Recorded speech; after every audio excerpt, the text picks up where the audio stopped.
Tomorrow, thousands of runners will take their mark to run the Boston Marathon. The 26.2-mile course starts in Hopkinton and ends in downtown Boston. Among the runners are two familiar faces around here at NBC Boston.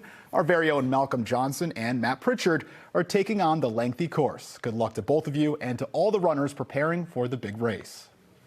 One runner hitting the pavement tomorrow is an ICU nurse who's had cancer 8 times throughout the last 10 years. At one point, doctors told her there wasn't much they could do to save her. Our Aaron Logan joins us live right now in the newsroom with more on her journey.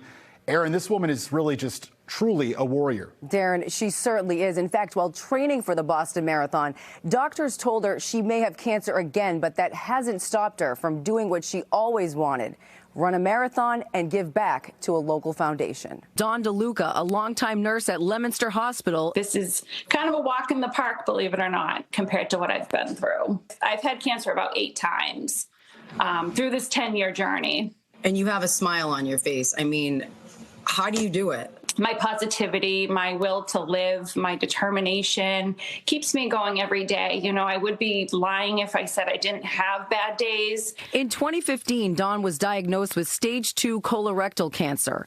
She had multiple surgeries and chemotherapy and was in remission for 2 years. In 2021, the cancer progressed to stage 4 metastatic cancer. In the initial stages, it was the Joe Andruzzi Foundation that stepped in to help. The social worker at the cancer center said, you know, she knew I was really stressed out about money, and she said, why don't we contact, the foundation? Dawn was so grateful, still is, and made it her mission to give back to the former New England Patriots Stars Foundation by running in the Boston Marathon.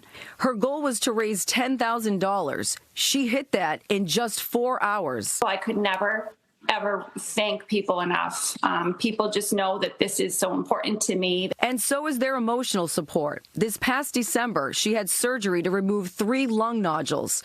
That's when Dawn and her husband learned this. And I actually have 2 new spots on my lung again. So they are not calling it cancer right now. They're too small to determine what they are. Throughout it all, she spent the last 4 months preparing for her first marathon. I'm so excited. I'm just so nervous, though. But I know, once I get out there, it's just going to be amazing, and that will carry me through. Unbelievable. She said it best. The marathon will be a walk in the park for her after all she's been through. Dawn is so thankful for all those who supported her. As of today, she raised over $38,000 for the Joe Andruzzi Foundation. We wish her the best tomorrow. Live in the newsroom, Aaron Logan, NBC 10 Boston.